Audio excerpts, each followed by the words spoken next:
Hello, everyone, and welcome to today's webinar, Navigating the New Normal, Leadership Strategies for HR and Compensation Professionals. My name is Mary Krogan, and I will be your moderator. I lead the marketing team here at Salary.com, and I'm excited to be hosting this session today.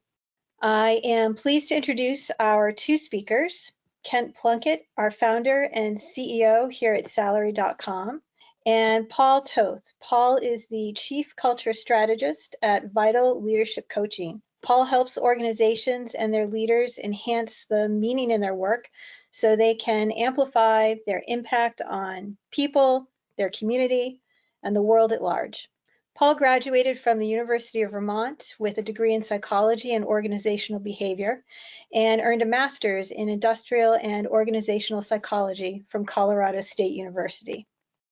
Today, they're going to be sharing strategies and insights you can put into action as you support your leadership teams and employees during this challenging time, specifically what it means to navigate this new normal, steps you can take to lead effectively and help others do the same, how to think about key policies within your organization during this time, and how to support your teams as they transition to remote work.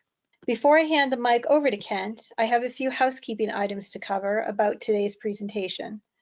First, today's webinar is being recorded and will be available on demand after the live session. We'll also share the slides and a link to the recording via email.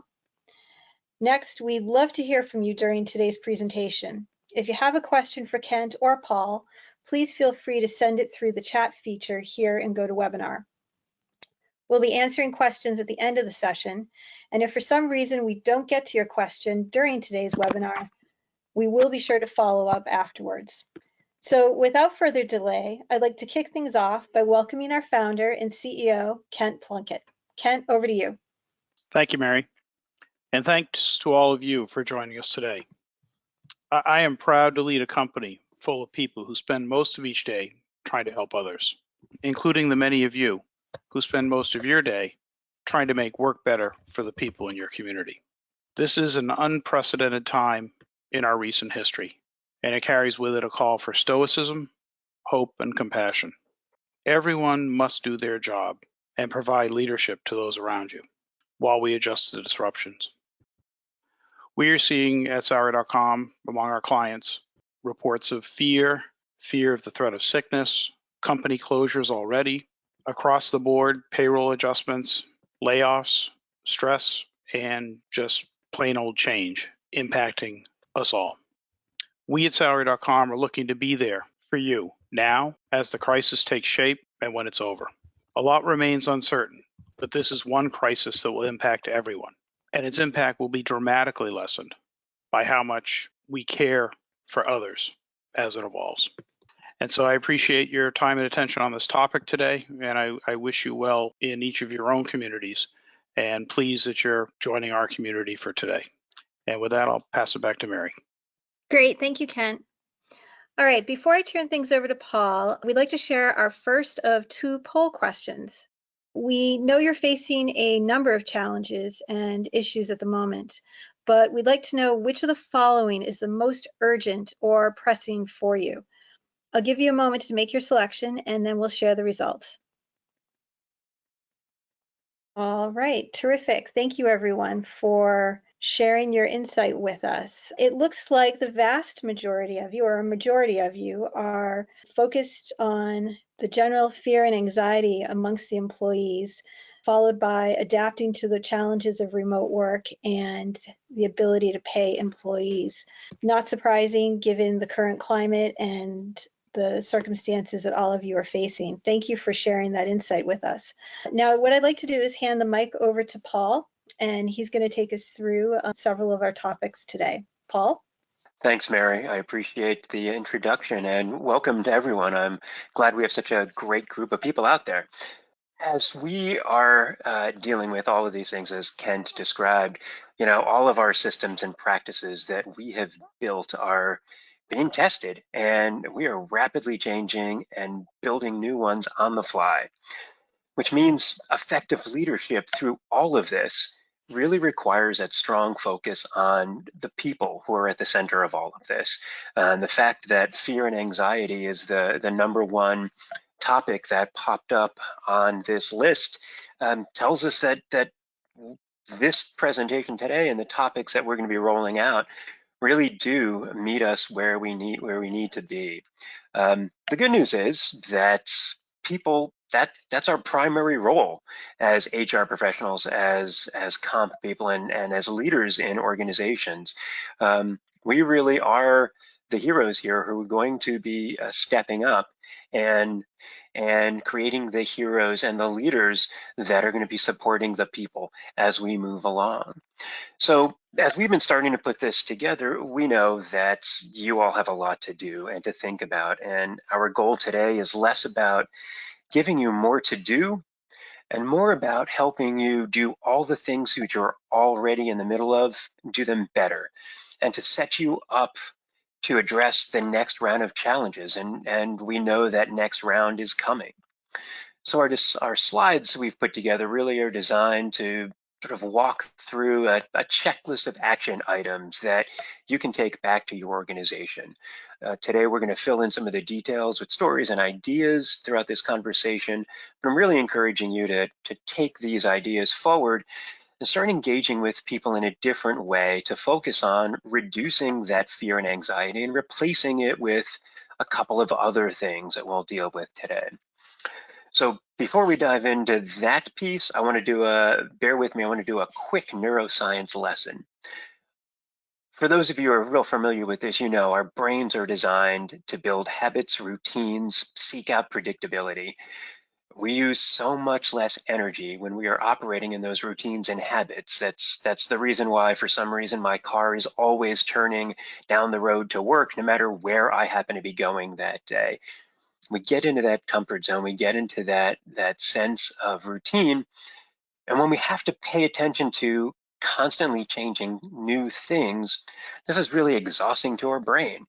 And so as these new changes are hitting us each day, they're creating unease, confusion, and fatigue, even that sense of fear and anxiety.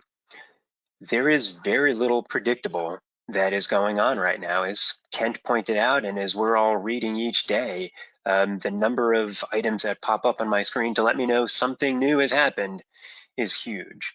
So we're not going to stop these new things. We can try to replace the fear and unease by engaging people in these changes differently. And so first up, I want to think about some of those anchors that we can create for folks. One of them is a big one, is our mission statement. And I know sometimes that sounds a little hackneyed, but quite frankly, our mission is our reason why we exist as an organization. It's our purpose, it's our reason for being. And whether you're a mission-driven organization or one that hasn't actually even looked at their mission statement for a while, now is the time to really use it to ground people in why we exist and why we all need to continue to bring it every day. The other day, I actually heard an interview with a grocery store manager who was talking about and answering questions about the challenges of keeping food on the shelf in these days where panic buying is overtaking us. And he gave one of the best answers. He said, you know, our mission is to provide food for our community. Nowhere in there does it say we have to provide 17 different types of ketchup. So we're really focusing on the core that we need to deliver to make sure that we can provide for our community and make it easy for our people to do that. That's ultimately, I think, where we can start that anchoring process. What we deliver matters. What we create for our mission matters. How we do that, that can change. That's okay. And as we're grounding people in these ideas of that anchor, that unmoving force of our mission and what we're trying to accomplish each and every day, we can also ground them in some guiding principles. When Kent and I actually started talking about this webinar, one of the places that we started from is this sense that we want to make sure that we can help ensure the health of all organizations and all the people who make them successful. We hope here that you all share that focus as well. That's why you're here. That's why you are here with those concerns around fear and anxiety, because you want to make sure that we're ensuring and protecting the health, not just of the organization, but all of those people that we rely on. And when I talk about health, I'm really referring to the physical health as well as the emotional and financial health of everyone we encounter. And so today we're going to be focusing on each of those three things as we get into it. As we go deeper into some of these conversations in later sessions, we really want to bring more of that financial piece to bear as well. So in this world of unpredictability, where changes are happening quickly and people are feeling a little adrift, we really want to remind people every day that we are making decisions based on these guiding principles and encourage them to do the same thing. All of these things, as we talk about, will help build that consistency when we talk about it constantly. Now, tactically, there's a lot of things that we can do to really keep that front and center with folks. And this is especially important for remote workers, but it applies to everyone. We'll be talking more about these things in detail as we get through the rest of the session, but that idea of daily check-ins with the team, sharing updates, whatever it might be, creates that sense of predictability, something that people can count on and rely on. Clear agendas. I know that sounds oddly simple, and I'm not particularly a big fan of agendas when I do meetings, but man, when everything else is unpredictable, this helps people prepare and stay focused. So encourage people to create new habits, whether it's at the workplace or working from home. This predictability and this consistency gives us something to count on. And as we create that, it helps us develop a sense of control in a situation that, quite frankly, feels quite out of control for many of us. Safety and trust. So we're already communicating a lot with people, hopefully tons of it all the time. And as we think about communication, I want you to think about it in a couple of different ways. First up, the sense of transparency, being open and honest and transparent for those of us who like to keep things sort of buttoned up before we roll it out. We really want to make sure it's like 100% ready before we show it to the rest of the world. Now is not the time to be focusing on that. So we really want to make it clear to folks that things are happening incredibly quickly. We don't necessarily know all the changes that we're going to implement, but I can guarantee you that every decision we make is going to be examined through the lens of what will ensure the health of our community, the people, and our organization. We don't have to have all the right answers. We don't have to get it completely right. We really want to be open. And that sense of openness is going to help build that sense of trust and confidence in folks. And we all know that right now, there is an opportunity to help create a better sense of credibility. As leaders, as HR folks, as comp professionals, we all are looked to through the organization as leaders. And we want to make sure that folks replace the rumor mill with counting on leaders and counting on those sources of credibility within the organization. The rumor mill does exist, but let's face it, we have limited bandwidth right now to respond to real issues, so let's not waste our time and energy on rumors and panic. That doesn't mean you have to have all the answers. You're not going to have all the answers. What we are focusing on is being clear about what we do know, what we don't know, and what we're learning. And one way to help create that sense of control is as people are coming up with challenges or concerns or things that they're hearing about, encouraging them to be an owner of their own knowledge, their own information, and help them go out, do the research they need to learn what they need to do to help them respond effectively. And while all of this is going on, let's face it, people are having their own reactions to things, and they're having their own personal challenges that are impacting them. One of the best things that we can do in supporting the folks who work with us, supporting the leaders that we engage with, is start with by assuming good intentions, listening, respecting their responses, their challenges, their fears. I get a chance to interact with lots of different people from all over the place and different types of organizations. And quite frankly, right now, you see it in the faces. I know you see it in faces. And if you're not seeing their faces, you're hearing it in their voices. And it's that just being worn down. It's being beaten down by some of those challenges. And some folks are in places where they're not quite sure how to respond. Help them, support them, remind them that they matter and that we're all committed to their success as well. Now we're all in this together, and acknowledge that they have other responsibilities right now that are competing for their time, and that you're there to help support them to make really good decisions. So one of the tools we have to do this is, again, that sense of communication. Now, all of the guides that I have seen in response to COVID-19 emphasize communication, communication, communication. And communication is an important tool. And I want to encourage you to get clear on what you want this tool to do for you first.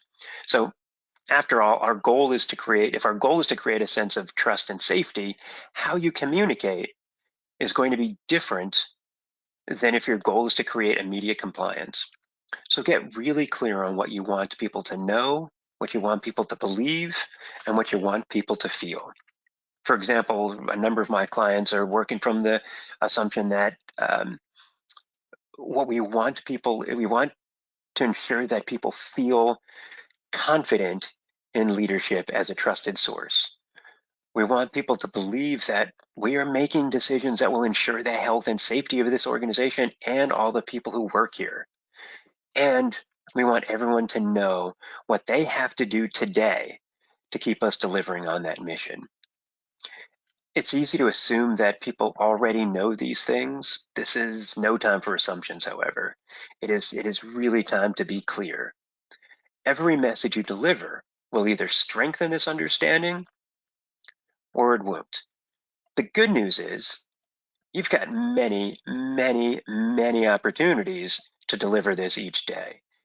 And if you're doing it, look for new ways to get your message out there, whether it's through electronic means, whether it's through videos and blogs. Use every tool at your disposal, including actually talking to people, of course, from 6 feet away. But engaging with people is probably one of the most important things we can do right now.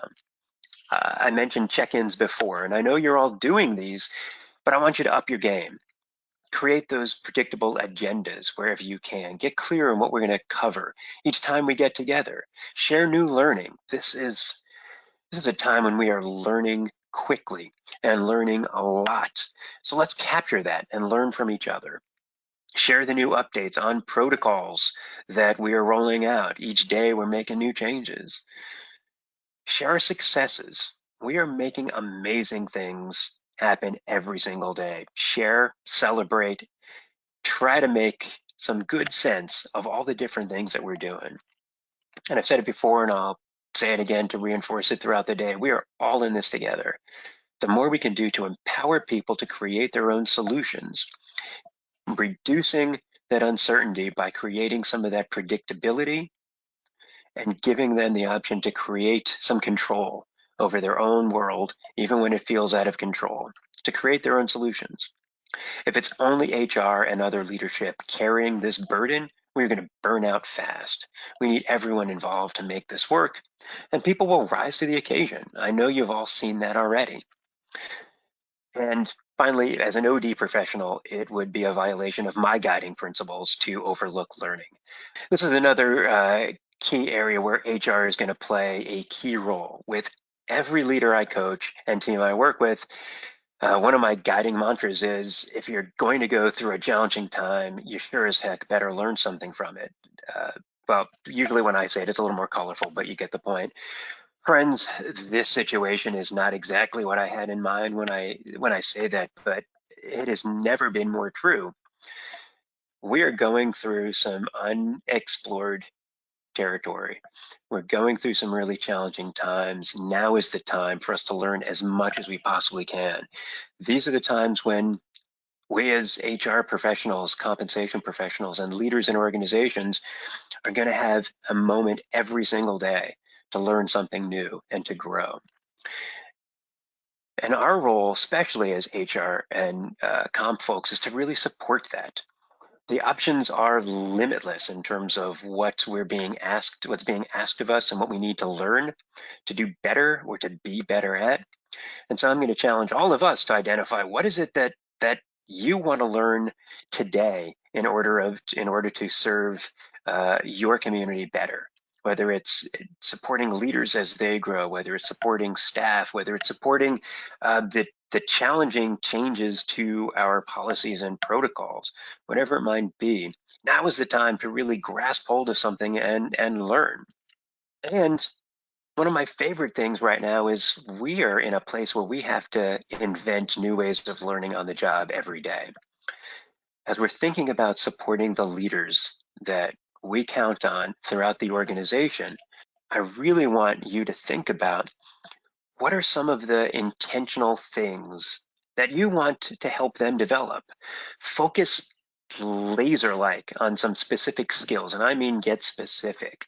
Whether it's knowledge or skill, whatever it might be, identify some of those micro-learning and partner with them to help them get up to speed really quickly.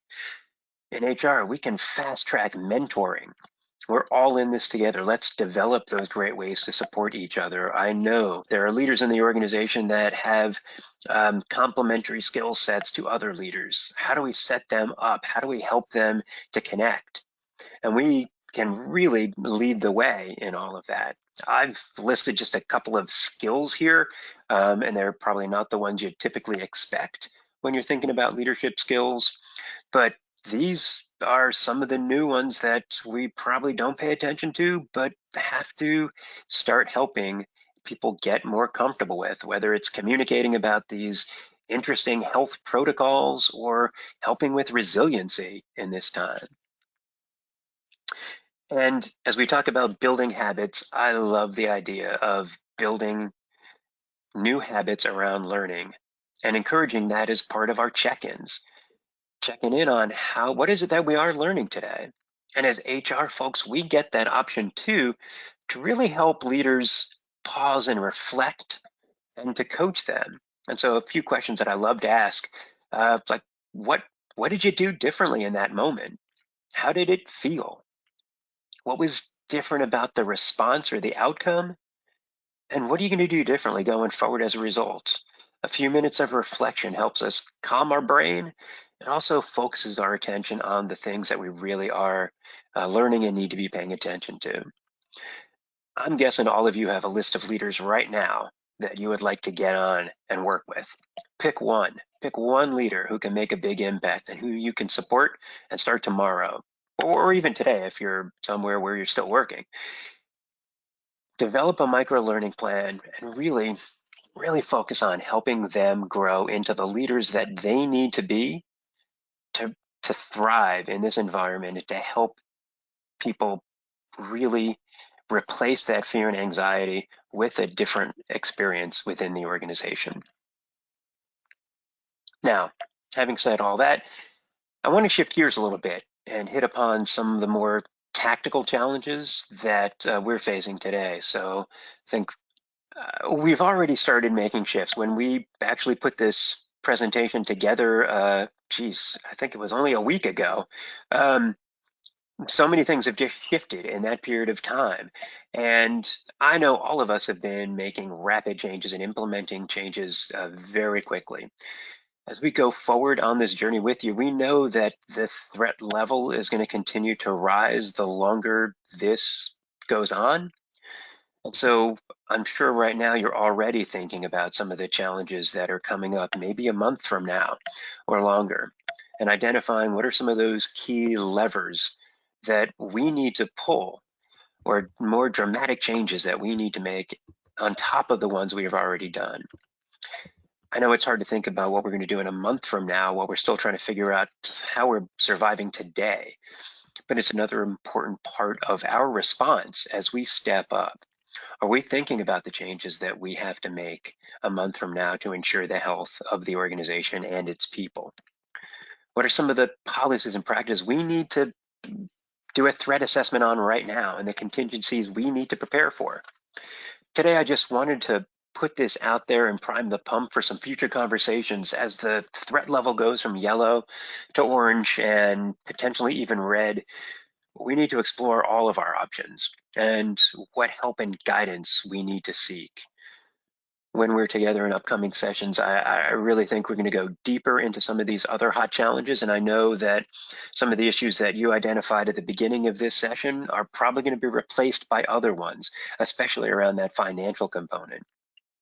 For today, I thought we'd address one, and lucky enough, it was the one you had identified as your second most important topic: remote work. So we've put remote work in bold, and we really want to dive in a little bit to talk about what are some of the things that we can do to address this and make this more effective as we transition to this. Mary? Great, thanks, Paul. Folks, before Paul actually dives into the remote work topic, we'd like to ask you our second poll question, which is a pretty straightforward one.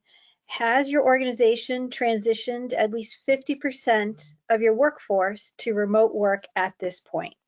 And Paul, as we're waiting for folks to respond, I'm really excited that we're going to cover this topic. I know it's something all of us at Salary.com have been experiencing as we shift over to remote work this week.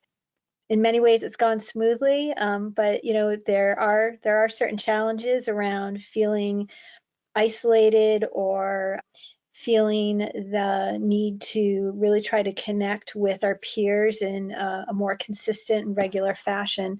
And I believe you're going to cover some of that in your discussion, yes?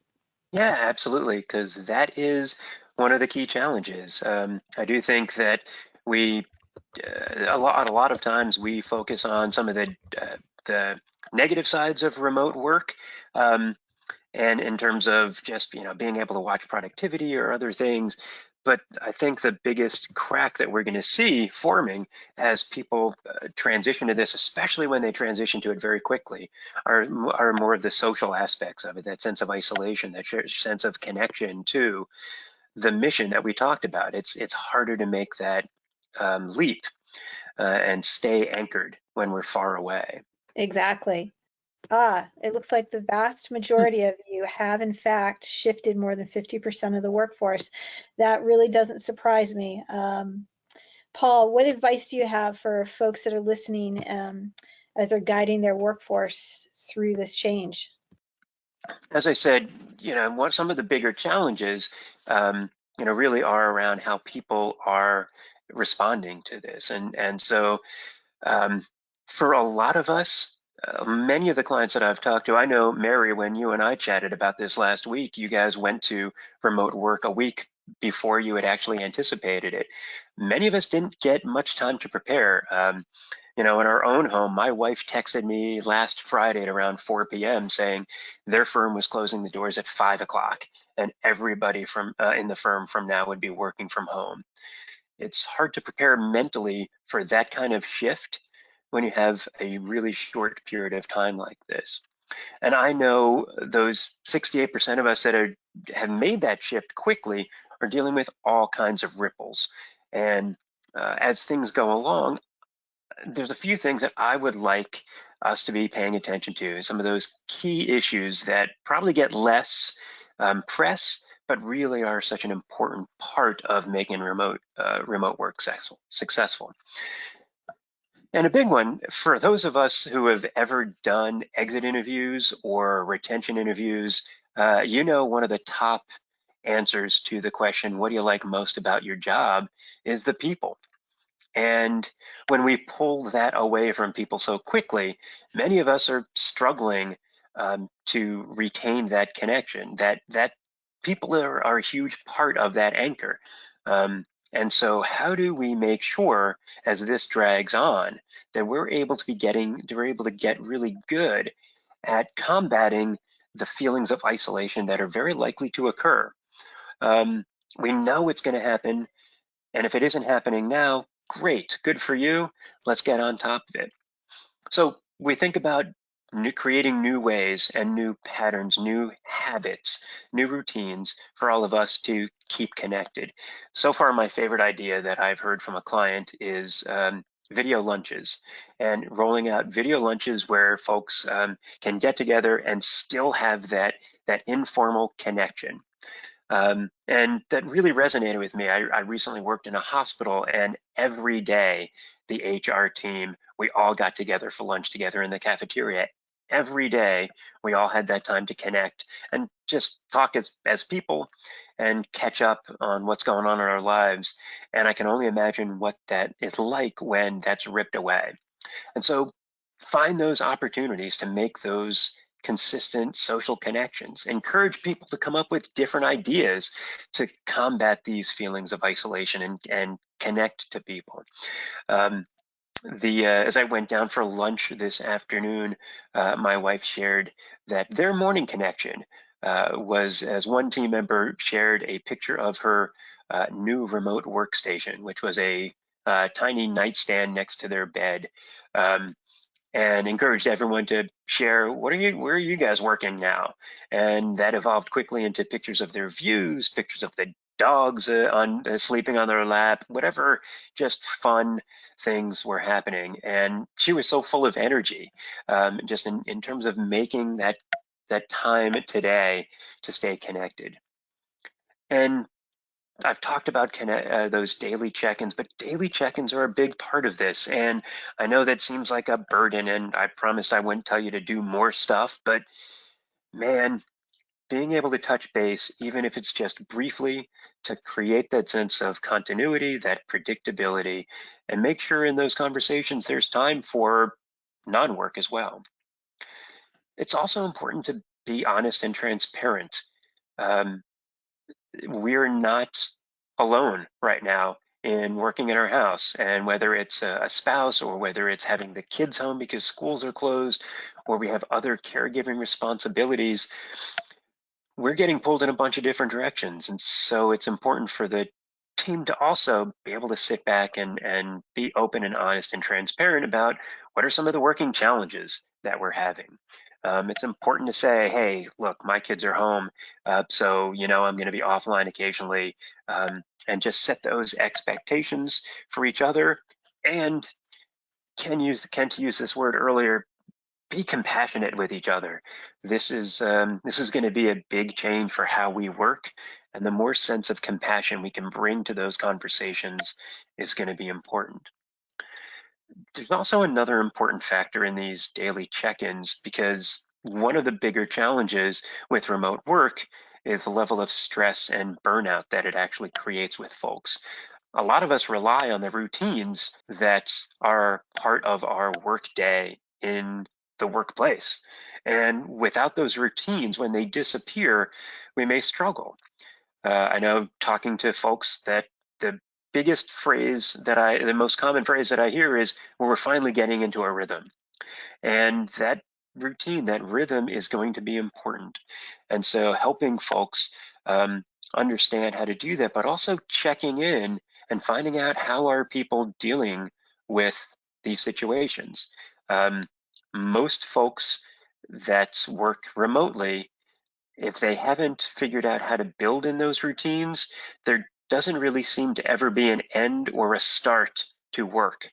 And so it's very much a reality where burnout and stress can take over. Add into that, there are other challenges at the house. There are other responsibilities and priorities that we have just to keep things going. And we still want to show up every day doing a great job.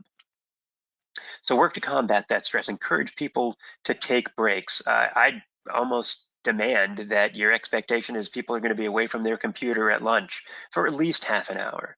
Encourage people to get up, take a walk, do the laundry once in a while, do webinars together as a team about stress, talk about the challenges together. If you have any EAP, enlist the support of services like that to really show that we care about the emotional well-being, but also to get ahead of it and make it clear that we know this can be a challenge. Let's make it okay to talk about it, and let's make it okay for people to take care of themselves. We really want to reinforce that message. We are here to ensure the health of the organization and all of the people who make it successful. And finally, don't forget that there are some people who just aren't going to adapt to this particularly well for whatever reason, whether it's that they thrive in the structure of an office environment or rely on others to manage some priorities or workflow, whatever it is. Stay connected with them and help them build what they need to be successful. If it's routine, help them build routine. If it's help managing the workflow, help build systems to do that.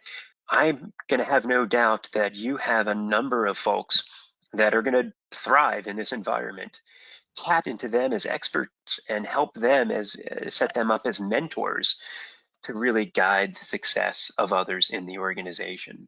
And as we've talked about all of those wonderful things that we can do to help keep people engaged and positive and upbeat, we also know that we actually have to deliver. And sometimes that's a challenge for leaders who are trying to struggle with leading remote workers.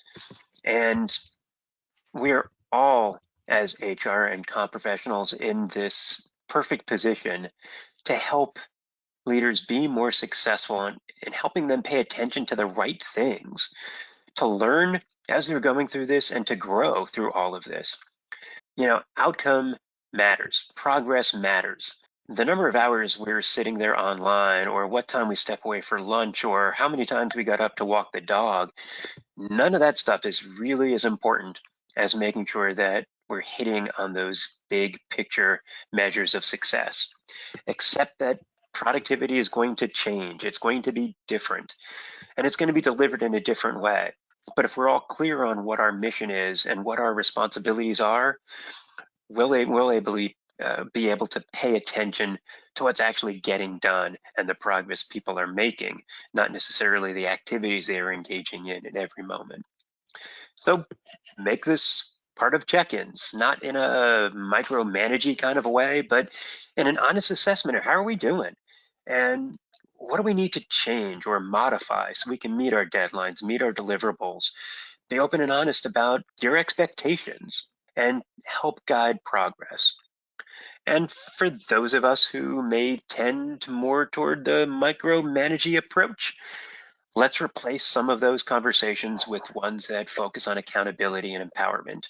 Let's step up and try to practice our skills being a really good coach by assuming good intentions and seeking to understand the challenges people are encountering each day as they're trying to do their best with all these other priorities and other challenges at play. Coach them to help overcome those challenges, to help them come up with solutions, as a team to come up with new solutions and ideas of how we can do this better together. Change what you can and rely on others who are able to step up as mentors. And as a last resort, and I mean a really last resort, you can turn to your performance management process, but that's only after you've done all the things you really can do to support them. And along the way, remember to celebrate. If there's nothing else we remember today, okay, hopefully there's more than this, but let's make sure we're taking the time every day to celebrate that we made it through, to celebrate that we learned something amazing, we created something new or fantastic that we never had before or even existed or imagined before, and celebrate everyone who is showing up every day committed to delivering on our mission, and celebrate that we're doing it together. There's a lot of challenges ahead of us, and we are all in this together.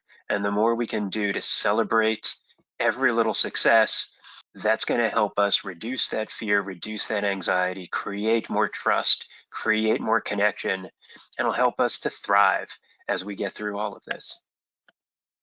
Paul, thank you so much. And Kent, both of you for sharing your expertise and guidance with us today. I hope folks on the phone found value in the conversation. At this point, I want to open things up for questions. We have about 10 minutes to answer your questions. looking at the ones that are coming in, one of the first questions posed was referring back to the policies that you mentioned, beyond looking at remote work, how would you suggest someone in HR prioritize the different policies that you listed? Paul, is that something that you can address? Yeah, absolutely. We can talk a little bit about that, and Kent, feel free to chime in as well. You know, that's going to be different for each organization. You know, as some organizations that I've been working with, their biggest challenge has been adapting to the needs of a high absenteeism. And so being able to look at what are those policies that we have in place now, and how do we adapt to that? But if we're just looking at pure straight up, how do we prioritize? I would certainly start with those that are going to be key results around people, and get that sense of the financial components, whether it be compensation, whether it be the time off component. We're looking into workers' comp issues. Some of those things we know that they're going to be priorities as we get deeper into this challenge. I put a bunch of these different ones up there, mainly because there's also interesting challenges as we're playing with this, where we don't want to inadvertently violate labor relation laws. We don't want to get into accidentally violating ADA concerns or other particular challenges that pop up. But I think, you know, really being able to take that step back and look at what do we know is going to protect the health of people right now, and what do we need to be focusing on long-term to protect the health of the organization and its people. And those tend to be more of the financial components. A couple comments to share with you. Stephanie says this was very uplifting. Thank you. Denise asked if we could see the list of policies, which we just did. Terrific. Let's see. Paul, you are amazing. You opened my mind. That's from Georgina. Wanted you to hear that. One of our other attendees had an interesting idea. He said that our team this morning, myself and senior staff, we met at Starbucks and we tailgated in the parking lot and stayed 8 feet apart and enjoyed coffee over our morning meeting. So people are getting creative and I think really starting to think about different things they can do to still be together without putting each other at risk, which I think is great to see. So definitely keep that creative thinking going out there, folks. One of the other questions we have is from Heather. She wrote, what if a leader seems to not trust that we work well remotely?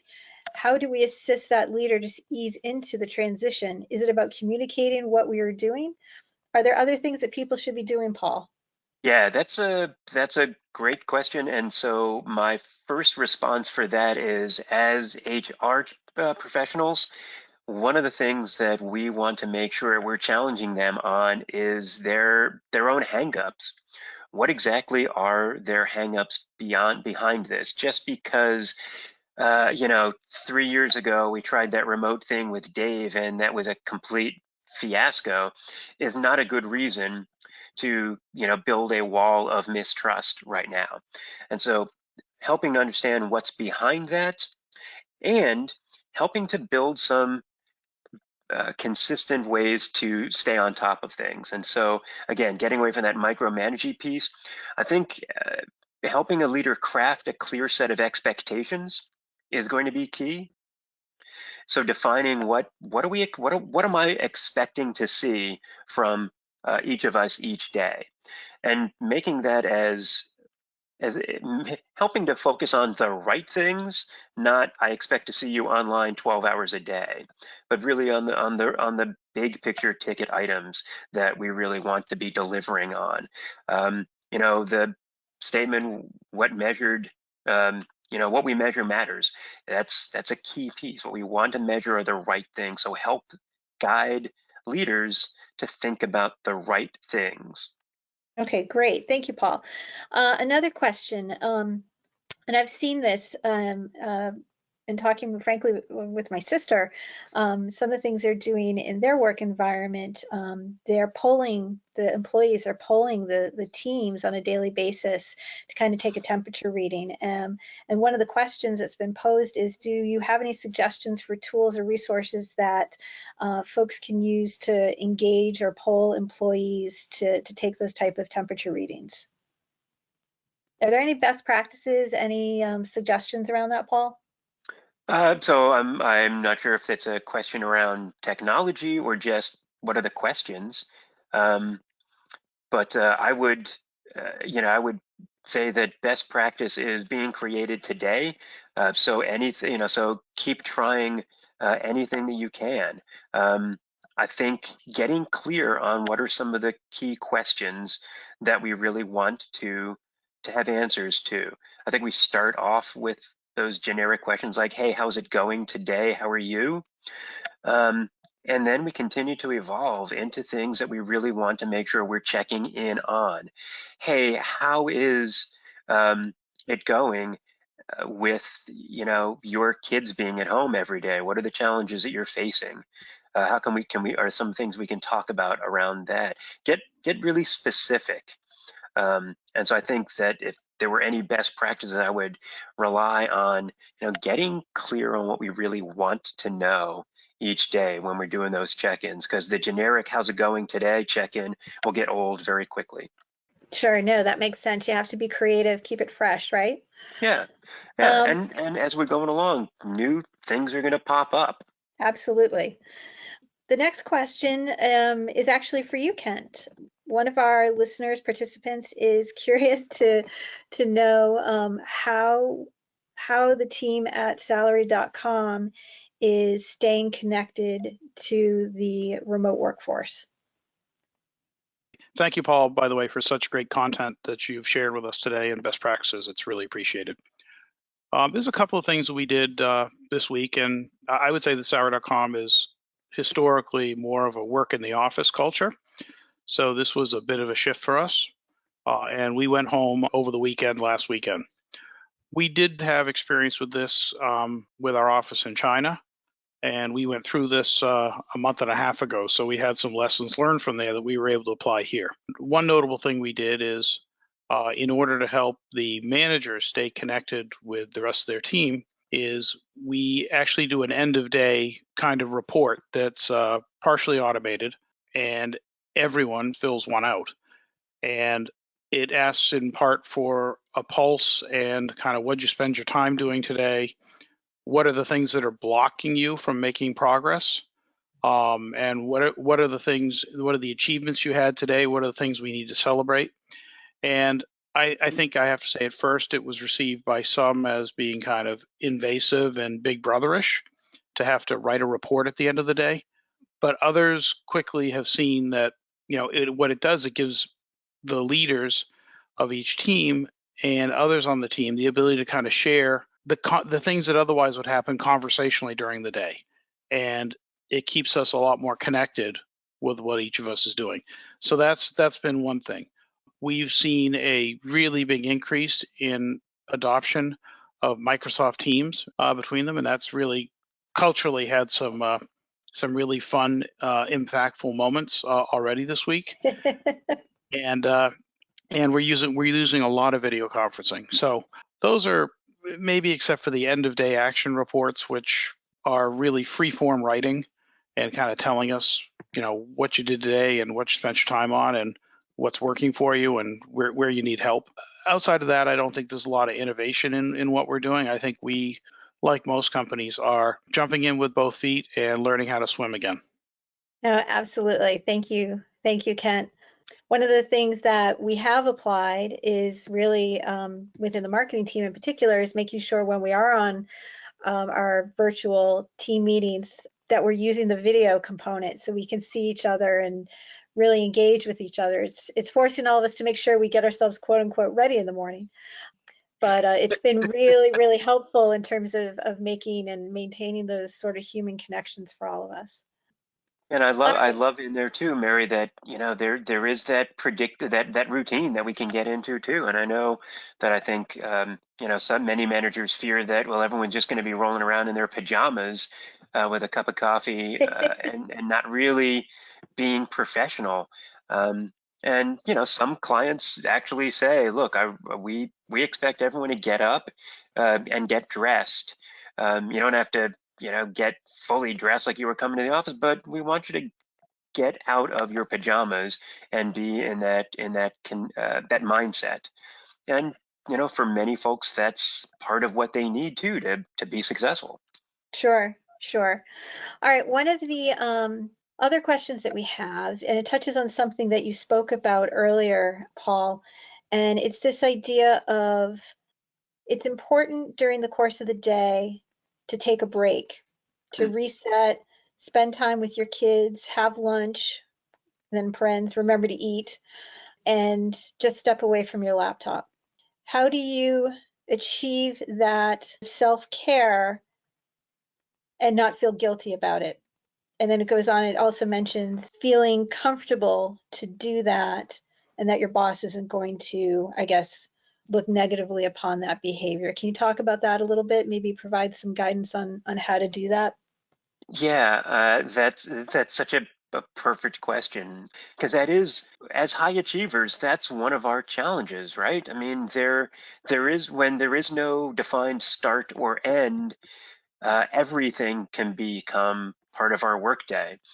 And that's the biggest contributor to burnout and stress, is that there isn't this predictable start and break period. So I'm not sure I'm qualified to help people not feel guilty, but I do think what's important is to be honest with each other. And I think one of the things that I would also encourage, there was a question earlier about the manager and helping them be more successful. I would encourage them to be honest with the team and say, look, this is really hard for me too.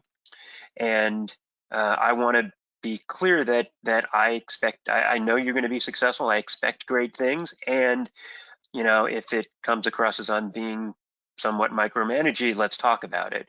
And the same on the flip side of, look, it's my intention to do really good work, and I know I need to take care of myself. And I'm letting you guys know and setting those expectations that this is what you can count on me for. You can count on me that when I'm on, and I want you to have faith that when I need to go and take care of my kid or do the laundry, whatever it might be, when I need to take care of myself, that I'm taking care of myself, and that we're gonna make both of those things work. And I can't imagine there's any human being that would say no, I don't approve of that. But I think we make assumptions, or we we're a little uncomfortable sharing that vulnerability. And this is not a time for being a martyr. This is a time to say, I need to take care of myself in service of delivering on this mission for this organization. And I think no one's going to fault you for that. Yeah, I agree. All right, we have time for one last comment slash question. It's asking, or it's stated, love the idea of the virtual lunch. Are there other ways for us to bring people together virtually? One of the things that our head of HR has done is she has taken a really good assessment of the staff and recognized that there are a lot of parents who are struggling or dealing with having the kids at home, whether those be 4 and 5 year olds or 20-year olds who are suddenly home from college and feeling a little adrift. And she's leveraging Teams to create groups within Teams around different scenarios. So she's created a parents group on Teams. So those of us who are dealing with some of those issues can sort of commiserate and support each other. And she's doing another one around health and fitness. So I think Teams is a great tool, and I would encourage folks to look at those platforms and others as ways to create those virtual communities or opportunities for people to connect. Paul, are there other things that you might suggest? Those are absolutely fantastic. I love the standing in the parking lot concept too. There was actually something on the news this morning in Vermont about a local band that just set up in their driveway, and people in the neighborhood just got together to listen to them. They were all the news showed a group of people standing 6 feet apart, every one of them, but enjoying their time together. So be creative. Some of the things we've actually been having a glass of wine remotely and virtually with colleagues and folks in the afternoon or after work to just have that wind down time that we typically would do after the office closed, but we aren't doing anymore. So yeah, be creative, use the tech, use every opportunity that you can. I'm going to guess if you polled everyone on this webinar, they would have, at least 2 different ideas that we can create out there for each of us. No, that's a great idea. All right, well, I want to thank Kent and Paul and all of you for joining us today. There are more questions and comments here. Unfortunately, we weren't able to get to everything, but we will definitely address them afterwards. And we'll send out a link to the recording along with the slides from today's presentation. So again, thank you all for joining us and stay healthy.